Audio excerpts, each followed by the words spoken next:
ہم جس چیز پر بات کریں گے وہ ایک بہت ہی امپورٹنٹ کام ہے.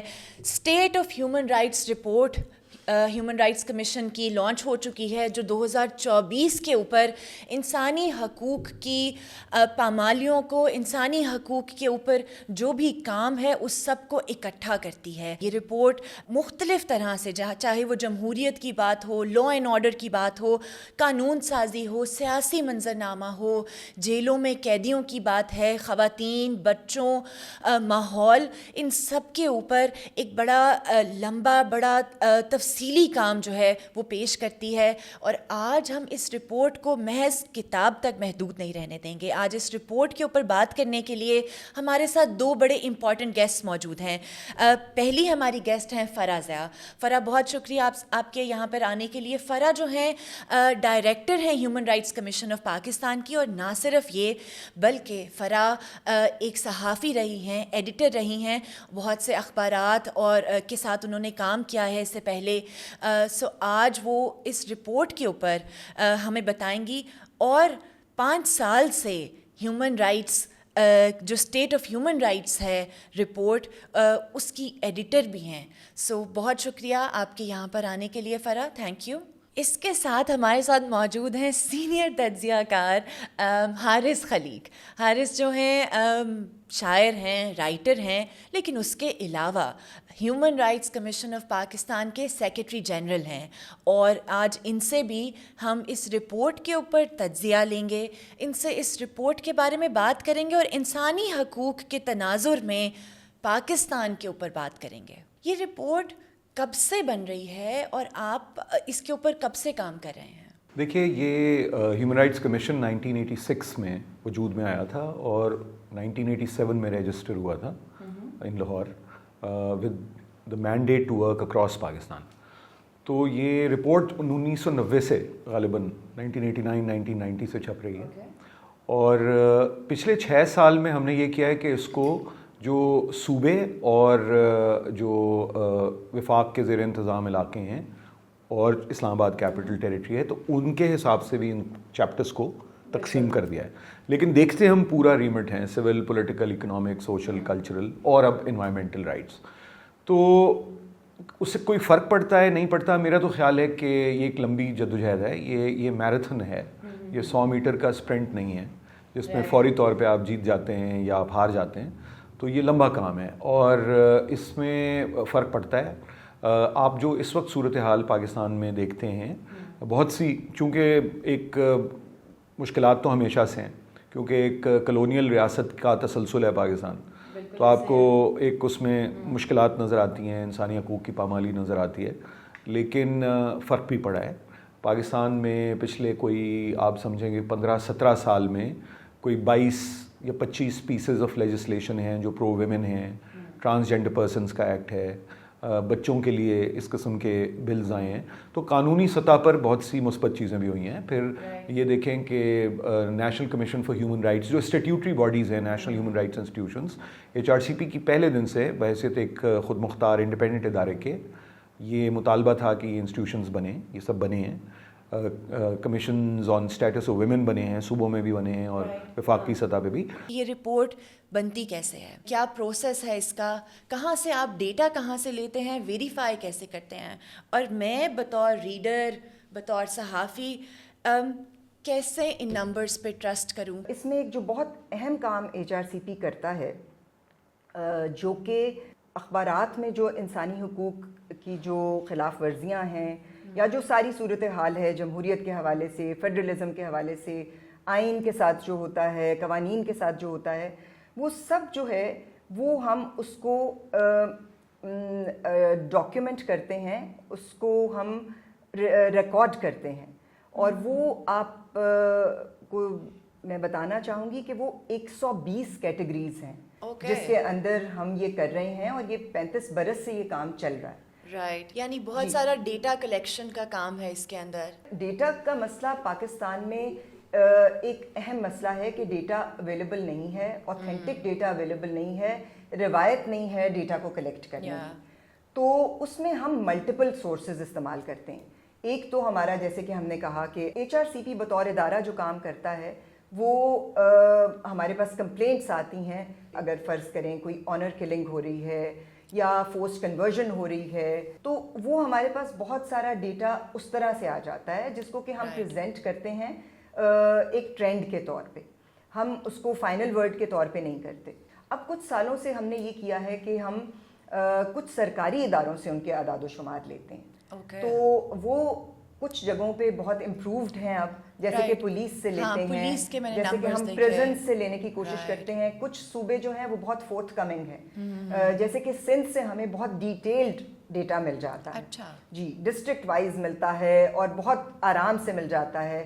پنجاب میں تھوڑی سی ہمیں لگتا ہے کہ کچھ زیادہ کوشش کرنے کی ضرورت ہے, تھوڑی سی ڈیٹا سے وہ لوگ نہیں دینا بھی چاہتے. اچھا, فیکٹ فائنڈنگ مشنز بھی جو ہم کرتے ہیں نا, یا جو کسی مخصوص جغرافیائی علاقے میں یا کسی مخصوص شعبے میں جو کچھ ہو رہا ہے, تو وہ بھی اس رپورٹ کو انفارم کرتے ہیں, کیونکہ وہ اس سے علیحدہ کام ہے جو ہم کرتے ہیں. اچھا, مجھے بلکہ اس سے یاد ہے کہ HRCP کے دفتر میں اخبارات کی کٹنگز پڑی ہوتی تھیں. سو کیا وہ کام ابھی بھی جاری ہے؟ جی, وہ جاری ہے اور وہ اس کو انفارم کرتا ہے. وہ ڈیجیٹائز ہو گیا. جی, اب وہ ڈیجیٹائز بھی ہو گیا. Okay, right. وہ سارا ڈیٹا اویلیبل ہے for scholars, for people who are interested in human rights.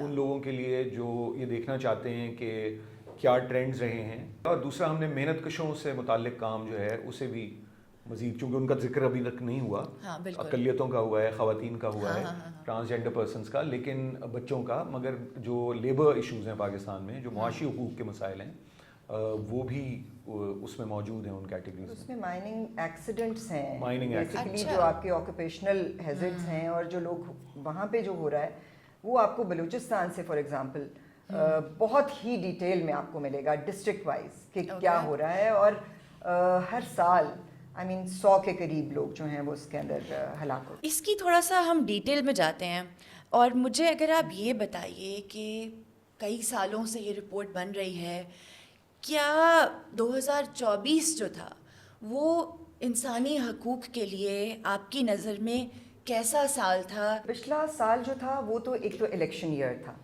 تو وہ بہت امپورٹنٹ تھا. اور اس کے اندر پھر جیسے ہم نے پہلے کہا کہ HRCP کچھ کام کر رہا تھا.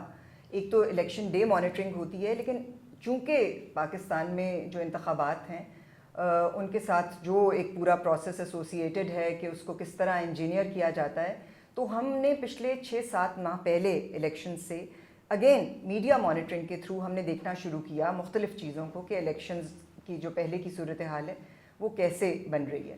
تو ایک تو الیکشنز اس رپورٹ میں, اس سے پہلے 2 مہینے فروری میں الیکشنز ہو گئے تھے بڑی مشکل سے. جی بالکل, بہت ڈیلے کے ساتھ.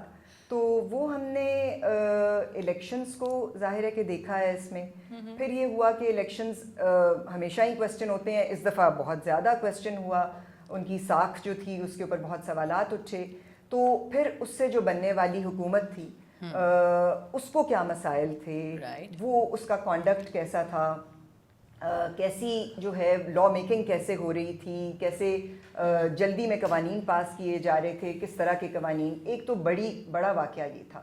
دوسرا جو ہمیں نظر آیا ہے بڑا جو ٹرینڈ ایک کہہ لیں جو کہ تھوڑا سا تشویش کا باعث تھا, وہ یہ جو عسکریت پسندی ہے اور جو ٹیررسٹ اور کاؤنٹر ٹیررزم اٹیک تھے وہ 1166, یہ بھی ہم نے خیبر پختونخوا اور بلوچستان میں, اور 2500 لوگوں کی اس میں موت واقع ہوئی ہے.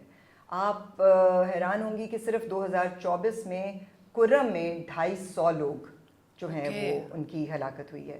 تو یہ ایک بہت بڑی چیز تھی جو ہم نے دیکھی ہے.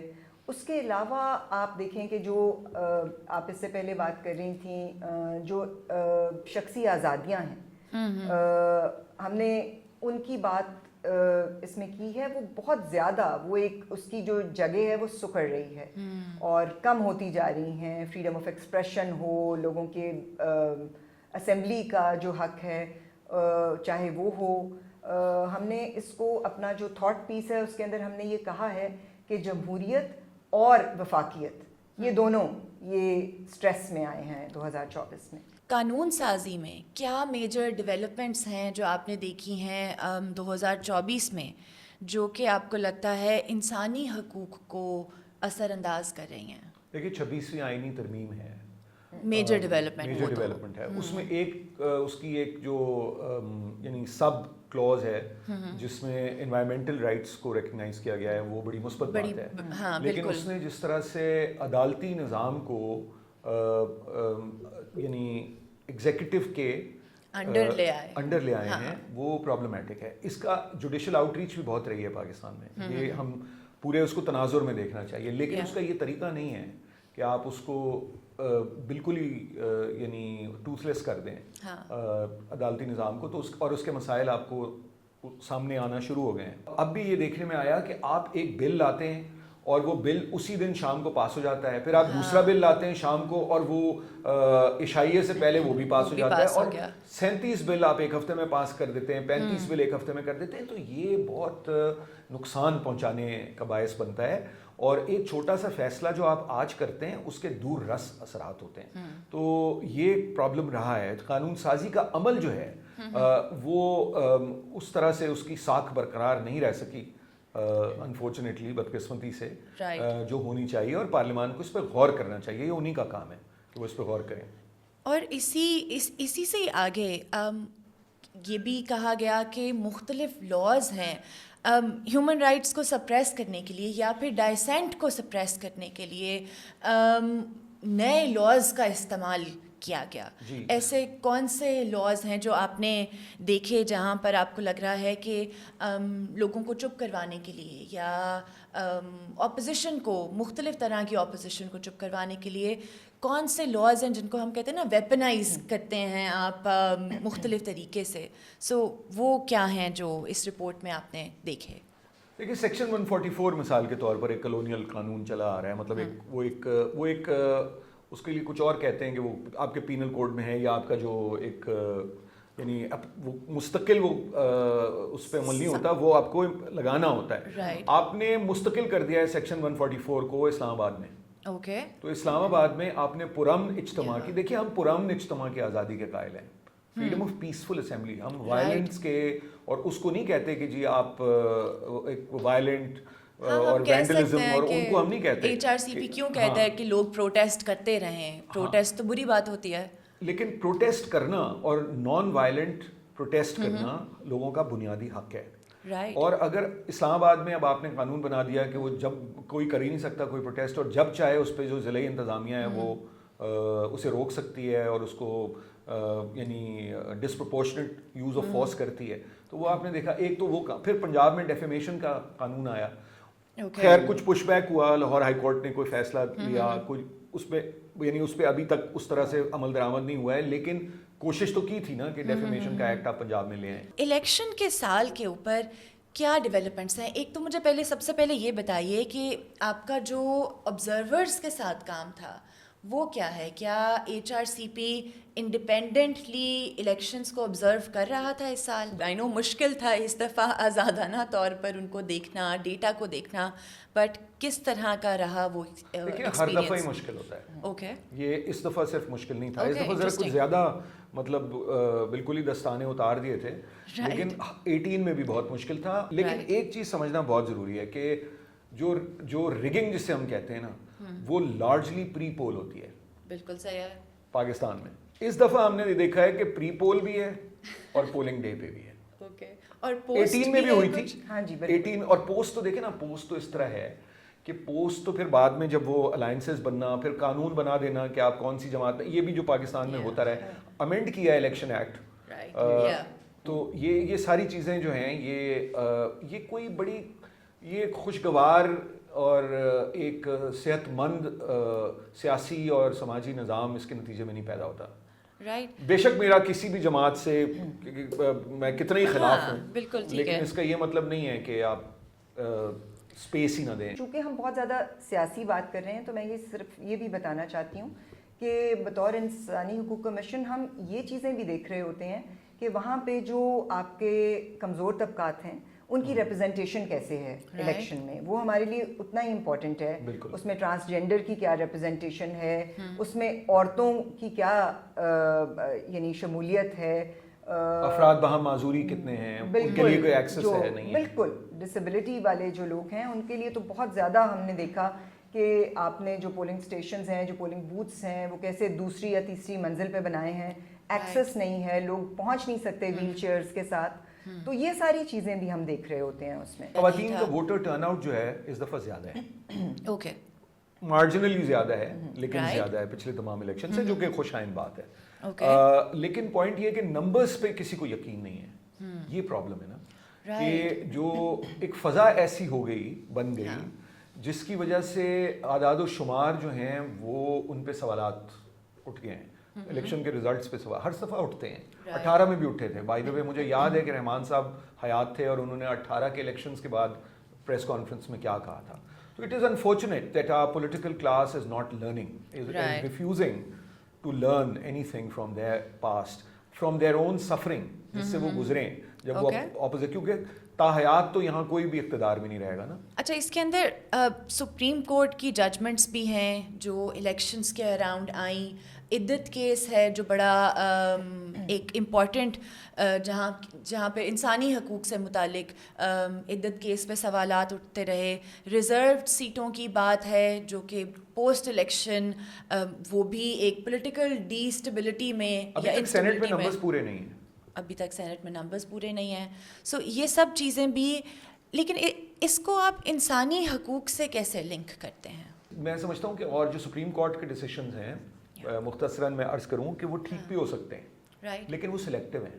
مثال کے طور پر اگر آپ ایک سیاسی جماعت کو کہہ رہے ہیں کہ انہوں نے اپنے جو انٹرا پارٹی الیکشنز ہیں وہ درست نہیں کرائے, بالکل ٹھیک کہہ رہے ہیں آپ نے بالکل صحیح فیصلہ کیا ہوگا, مگر کیا دیگر جو مین اسٹریم جماعتیں ہیں ان کے انٹرا پارٹی الیکشنز درست ہوئے ہیں یا ہوتے ہیں؟ پاکستان میں بڑی سیاسی جماعتوں میں کوئی یعنی ایک نظام کے تحت انٹرا پارٹی الیکشنز نہیں ہوتے نا. بے شک صحیح فیصلہ ہوگا, یہ سب کے اوپر اپلائی ہونا چاہیے. الیکشن سے متعلق تو یہی ہے کہ آپ کسی کا سمبل لے لیں, یہ ایک دفعہ پہلے ویسے پی ایم ایل این کے ساتھ بھی ہو چکا ہے کسی ایک الیکشن میں تو, لیکن یہ مسائل ہیں. پیپلز پارٹی کے ساتھ بھی ہو چکا ہے, تلوار کو آپ نے سمبل سے ہی نکال دیا. یہ قانون ساز ادارے ہیں ہمارے, اگر ان کے یہ حالات ہوں گے تو قانون سازی کیسے ممکن ہوگی جو پرو پیپل ہو, جو عوام کے حق میں ہو. یہ تو بنیادی بات ہے نا. دیکھیے قانون سازی سے انسانی حقوق کی پاسداری یا انسانی حقوق کی ریئلائزیشن جسے ہم کہتے ہیں وہ جڑی ہوئی ہے. تو اگر انہی کی ساکھ پہ یا ان کے کانڈکٹ پہ سوالات اٹھیں تو ظاہر ہے کہ وہاں انسانی حقوق کی جو پاسداری ہے وہ ممکن نہیں ہوتی اس سماج میں جہاں اس طرح سے ہو. سو لا میکنگ پہ بات کر لی ہم نے, الیکشنز کے اوپر بات کی. خواتین مذہبی اقلیتوں کے حقوق کے اوپر کچھ میجر ڈیولپمنٹس ہیں جو آپ کو نظر آ رہی ہیں. بڑا امپورٹنٹ کام ہے اس کو بھی مانیٹر کرنا, کیونکہ ان طبقوں کے اوپر موسٹلی اس طرح سے کام نہیں ہو پاتا. دیکھیے جو چیز ہمیں اب پریشان کر رہی ہے وہ یہ ہے کہ سماج کس طرح ریڈیکلائز ہو گیا ہے, اور وہ ایک تشویش کا باعث ہے. اس میں ہم نے کچھ بہت ایسے واقعات دیکھے جیسے کہ سرگودا میں ایک کرسچن صاحب کے ساتھ جو موب لنچنگ کا واقعہ ہوا, وہ بہت خوفناک تھا.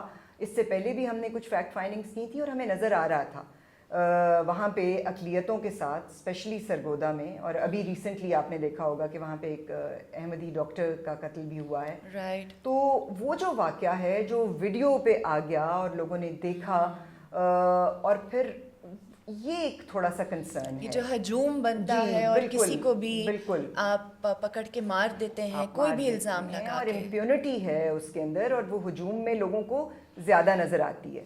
ان کو لگتا ہے کہ اگر ہم ہجوم کی صورت میں جائیں گے تو ہم سب بچ جائیں گے. تو یہ ایک ایسا واقعہ ہے. یہاں لاہور میں پچھلے سال 2024 میں ایک واقعہ ہوا جہاں پہ آپ کو یاد ہے اچرا بازار میں ایک خاتون نے ایک ایسا لباس پہنا تھا جس پہ عربی لکھی ہوئی, حلوہ لکھا ہوا تھا. ہاں جی, اور اس کے اوپر جو لوگوں نے کس طرح ان کی جان کو خطرہ تھا اور کیسے انہیں بچایا گیا. تو یہ ایک بہت زیادہ تشویش کی بات ہمیں نظر آ رہی ہے.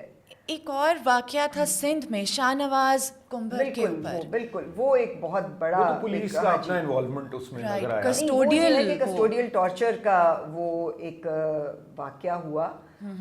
لیکن اب ایک عجیب بات ہے کہ ایک بہت ہی مایوس کن اور بہت ہی ایک پریشانی والا واقعہ ہے کہ کیسے ان کو بلاسفیمی کے توہین کے الزام میں پولیس کی کسٹڈی میں، جو کہ ریاست کا ایک ادارہ ہے جہاں پہ ایک سیفٹی ایزیوم کرتے ہیں آپ، اور وہاں پہ ان کو مار دیا گیا.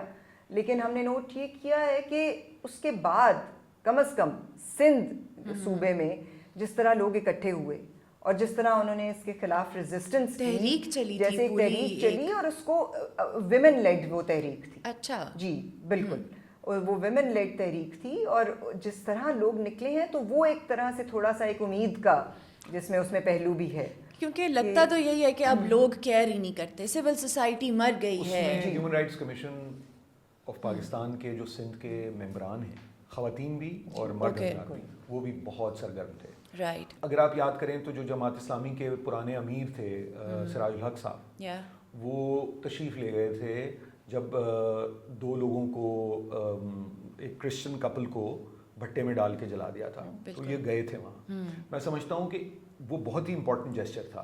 یہ ضروری ہے کہ جو سنجیدہ لوگ ہیں، جو دین کا علم رکھتے ہیں اور جو یہ سمجھتے ہیں کہ یہ کوئی دین کی خدمت نہیں ہو رہی، انہیں جب تک وہ اس کی ذمہ داری نہیں لیتے اور وہ آگے بجائے اس کے کہ وہ اسے ویپنائز کریں اور استعمال ہونے دیں اور آگ کو بھڑکائیں، جب تک وہ اسے نہیں روکتے، اس وقت تک یہ پاکستان میں صورتحال، یہ ان کی ذمہ داری ہے. ایک تو یہ بات ہے نا کہ آپ ایکٹیولی اس اور بارے میں بات کریں، اور اور ہمیں جو نظر آ رہا ہے وہ ایک خاموشی ہے.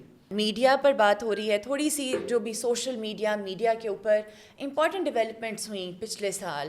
Media crackdown, social media crackdown, internet shutdowns تھے جو کہ سامنے آتے رہے. سو آپ کا اس پر کیا ایکسپیرینس تھا؟ پچھلے سال تو آپ کو پتہ ہے کہ ایکس کو بین کر دیا گیا تھا. الیکشنز کی بات ہم کر رہے تھے، الیکشنز کے فوراً بعد. مطلب یہ ایک بالکل انہونی بات ہے کہ آپ ان دس ڈے اینڈ ایج آپ اس کو نہ صرف بند کرتے ہیں بلکہ اس کے بعد پھر آپ اس کو استعمال بھی کرتے ہیں تھرو وی پی اینس. یعنی وہی ادارے، وہی سرکار جو یہ پہلے تو مان ہی نہیں رہی، پھر اس کے بعد مانتی ہے کہ اس کو ہم نے اس وجہ سے بند کیا، اور پھر اس کے بعد وی پی اینز یوز کر کے خود ہی پرائم منسٹر صاحب کی ٹویٹس آ رہی ہیں اور ٹویٹر ایکس پہ بین. یہ آئرونک ہے بات.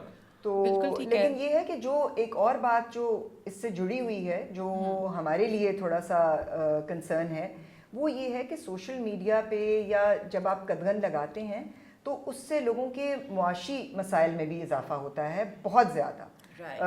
ہر سوشل میڈیا جو آپ بین کرتے ہیں تو وہ جو ان کے جس طرح سے حقوق جو ہیں وہ متاثر ہوتے ہیں. ہمارے لیے وہ بھی ایک بہت بڑا کنسرن ہے. جی، گگ ورکرز جو آن لائن لوگ کام کرتے ہیں ان کو کروڑوں روپے کا نقصان 2024 میں ہوا ہے، کیونکہ ہمارے بہت سارے جو بہت سے بزنسز ہیں جو انسٹاگرام پہ، ٹک ٹاک پہ، فیس بک پہ چلتے ہیں.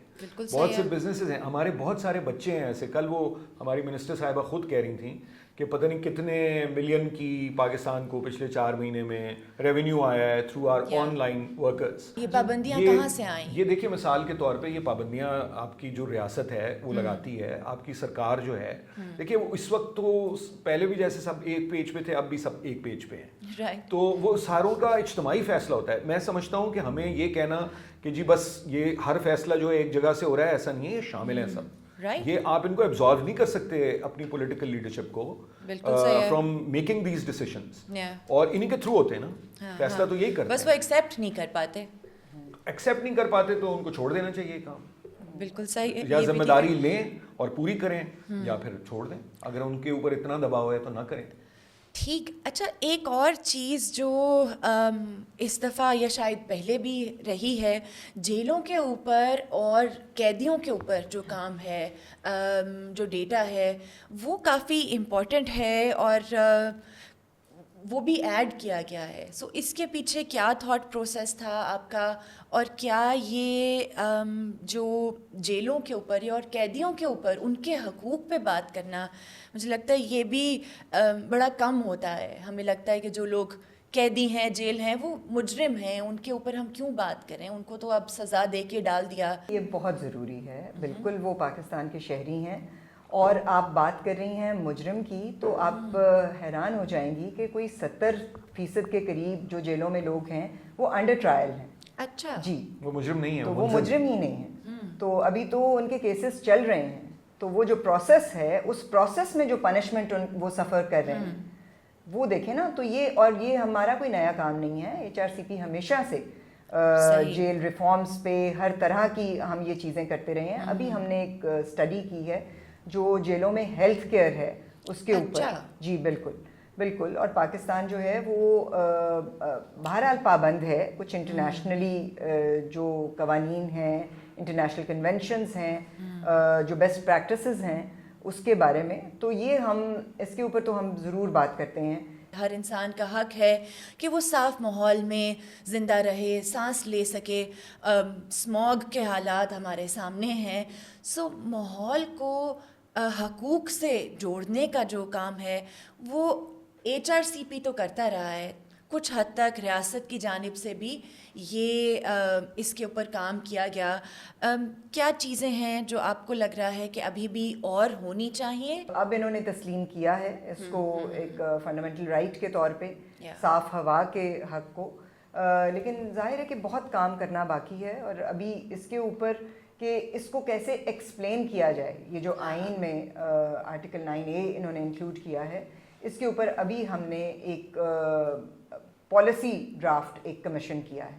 اسموگ کی آپ نے بات کی, ڈیلٹا جیسے ہے, ٹھٹھا بدین کراچی کے ساتھ, جو ڈیلٹا میں ایروژن ہے بہت زیادہ برسوں سے جاری ہے, کیونکہ پورا آپ دریا کا پانی سمندر میں نہیں جاتا. شرنکنگ بھی ہے وہاں پہ, شرنک ہو رہا ہے. لاکھوں کی تعداد میں وہاں سے لوگوں نے نقل مکانی کی ہے صرف انڈس کے ڈیلٹا سے. رائٹ. اور ظاہر ہے کہ ان کی کیا معاشی صورتحال پہلے بھی کیا تھی اور اب کیا ہو گئی ہوگی مزید.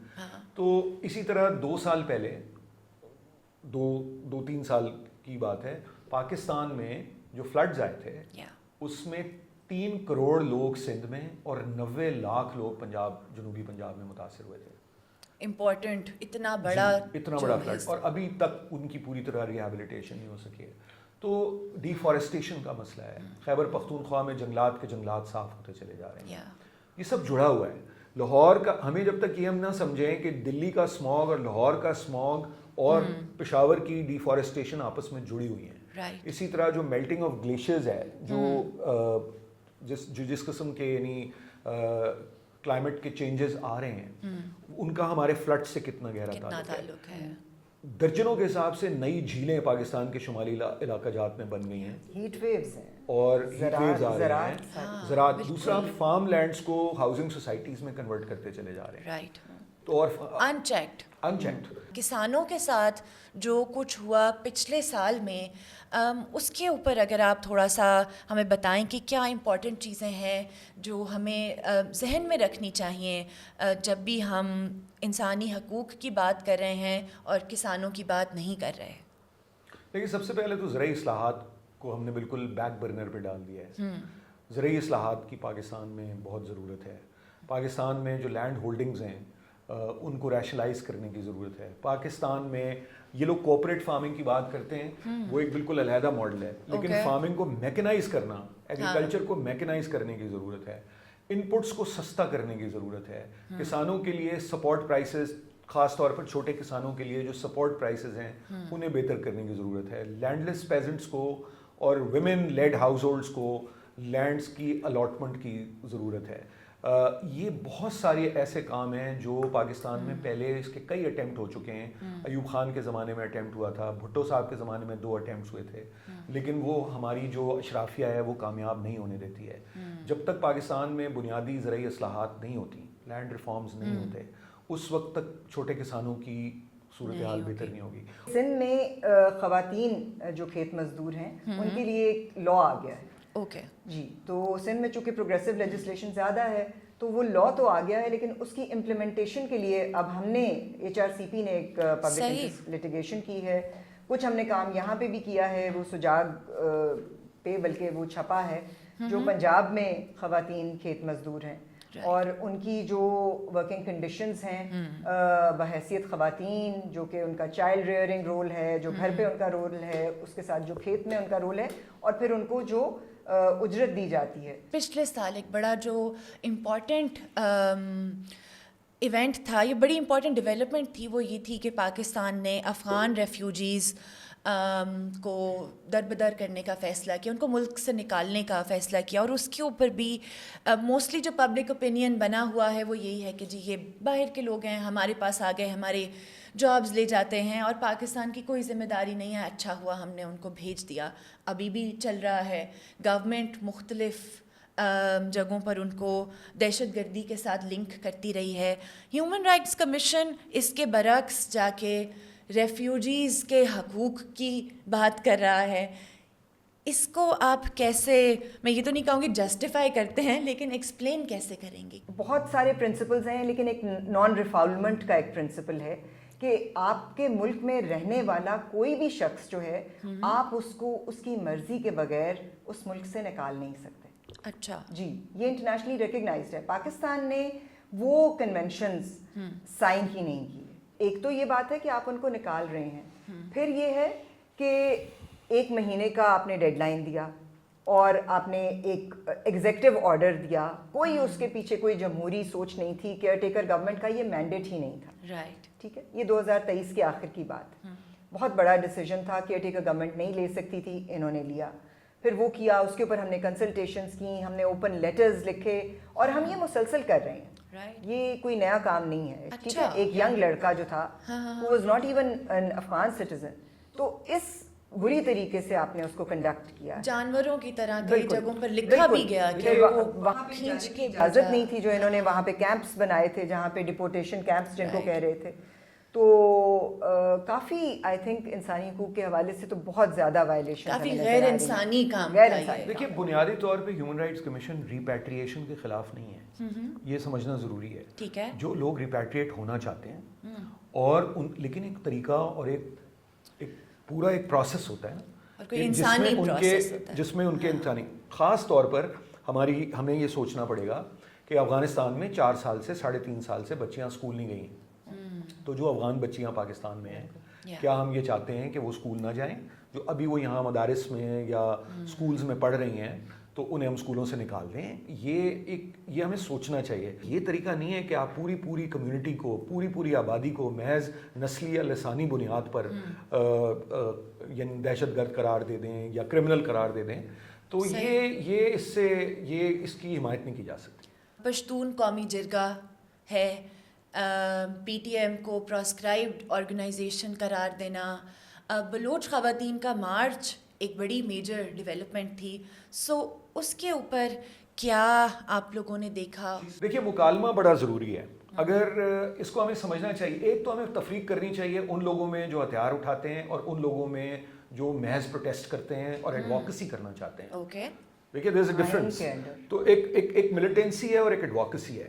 تو جو لوگ اپنے پروٹیسٹ کو رجسٹر کرانا چاہتے ہیں اور آپ سے مطالبات رکھتے ہیں, ان سے آپ کو گفتگو کرنی چاہیے. ان پہ رات کو 3 بجے, صبح کے 3 بجے سردیوں میں واٹر کیننز نہیں کھولنی چاہیے. ان پہ دوپہر کو 3 بجے لاٹھی چارج نہیں کرنا چاہیے. ان کے اوپر غسل خانے نہیں بند کرنے چاہیے. ان کو کھانے کی سپلائی اور ان کو کمبل اور لحاف جو لوگ تکیے اور رضائیاں جو لے کے جا رہے تھے, ان کو روکنا نہیں چاہیے.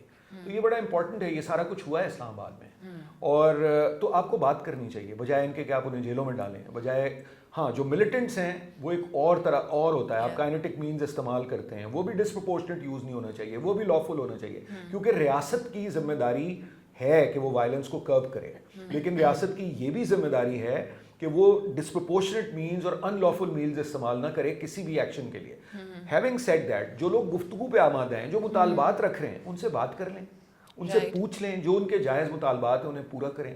کیونکہ اسی طرح جو ہے ملک ترقی کر سکتا ہے. ادروائز آپ کے جو انٹرنل رفٹس اور انٹرنل جو تناؤ ہوتے ہیں وہ اندر سے کمزور کرتے ہیں. تو آپ جو ہے نا, ایک امپلوڈ کرتی ہے ریاست, امپلوڈ کرتی ہے سوسائٹی. تو ضروری نہیں ہے کہ باہر سے کوئی اٹیک کرے.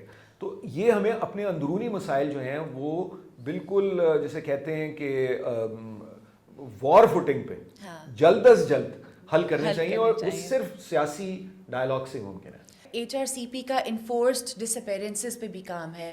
آپ نے رپورٹ کیا کہ پچھلے سال 379 نئے کیسز آئے جہاں پر یہ انفورسڈ ڈس اپیرنسز کی گئیں. سو جہاں پر ہم ریاست کے اس طرح کے اقدامات کی بات کر رہے ہیں جو کہ ان لافل ہیں، اللیگل ہیں، انفورس ڈس اپیرنسز بھی اس میں شامل ہے، اس کے اوپر آپ کیا کہیں گی؟ ہم دیکھ رہے ہیں کہ اوور دا ایئرز اس کی بھی شکل تھوڑی سی تبدیل ہو رہی ہے. یعنی وہ انفورس ڈس اپیرنس جیسے ہم اس کو جانتے تھے، اس کو ایک تو جیسے کہ کچھ صوبوں کی آپ نے بات کی، ڈفرینٹ ایتھنیسٹیز کی، کہ وہاں پہ شارٹ ٹرم ڈس اپیرنسز بھی شروع ہو گئی ہیں. اچھا. تو وہاں پہ یہ ہمیں کم از کم بتایا جاتا ہے، ہم تک جو کیسز پہنچتے ہیں ہمیں یہ کہا جاتا ہے کہ آپ نے اب ان کے اوپر آواز نہیں اٹھانی، کیونکہ ہمیں یہ کہا گیا ہے کہ یہ کچھ دیر میں واپس آ جائیں گے.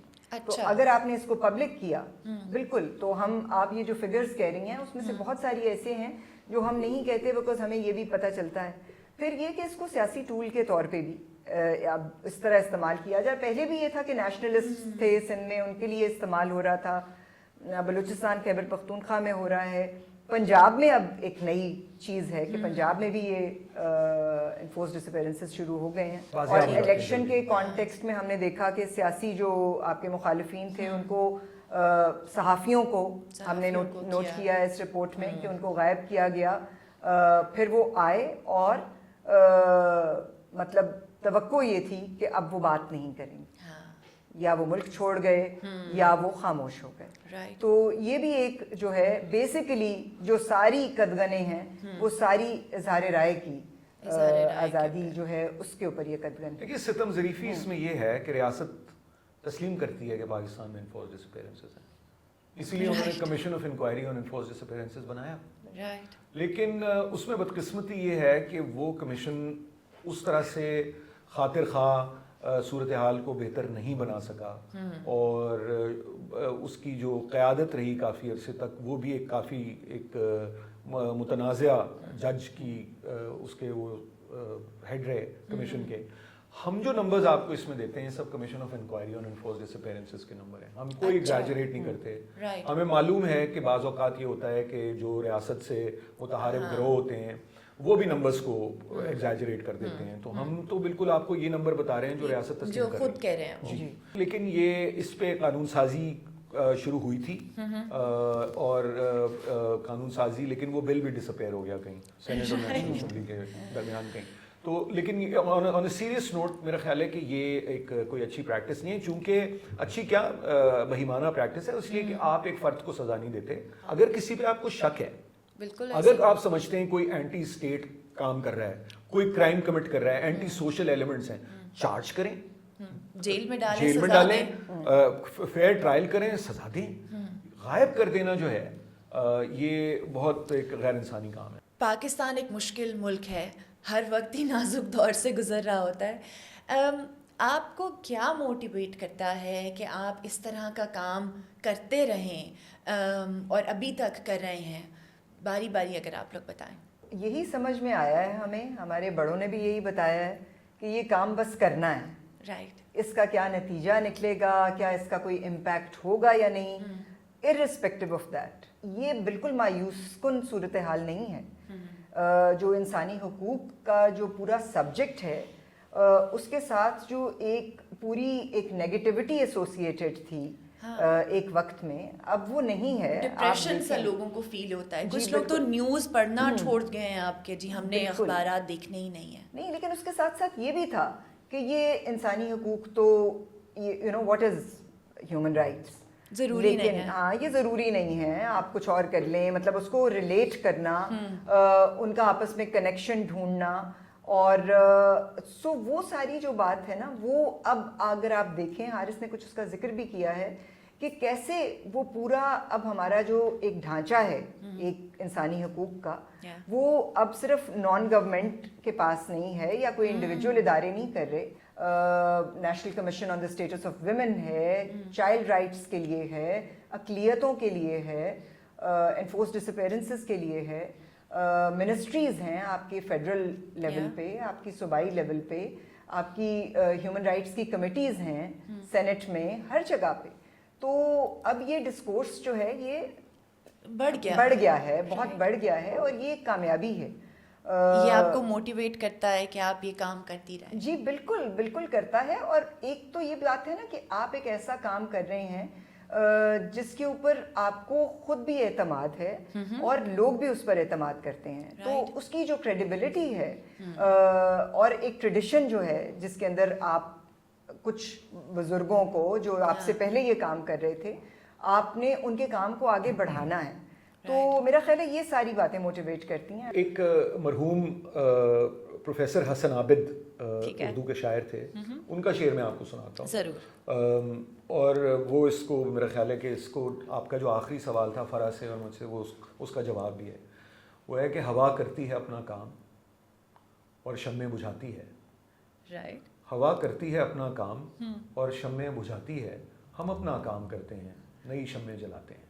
زبردست. بہت بہت شکریہ, بہت شکریہ آپ کے یہاں پہ آنے کا, یہ کام کرنے کا اور اس کام کے بارے میں لوگوں کو آگاہ کرنے کا. بہت سی کتابیں, بہت سی ریسرچز, بہت سی ڈاکیومنٹیشن محض کتابوں تک رہ جاتی ہے, اور بہت سے لوگ شاید اس کو ایکسیس نہیں کر پاتے, پڑھ نہیں پاتے, اس تک پہنچ نہیں پاتے.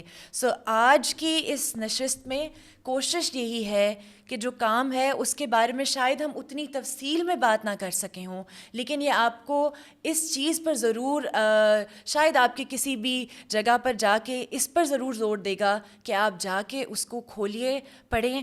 اور یہ human rights commission of Pakistan کی ویب سائٹ کے اوپر موجود ہے. نہ صرف یہ رپورٹ بلکہ تمام کام جو ہے, فیکٹ فائنڈنگ مشنز کی رپورٹس ہیں, ریسرچ رپورٹس ہیں, آپ کو مختلف چیزوں کے اوپر آئی ایم شیور کہ آپ کو بہت مدد دے گی. سو بہت شکریہ آپ سب کے ساتھ رہنے کا.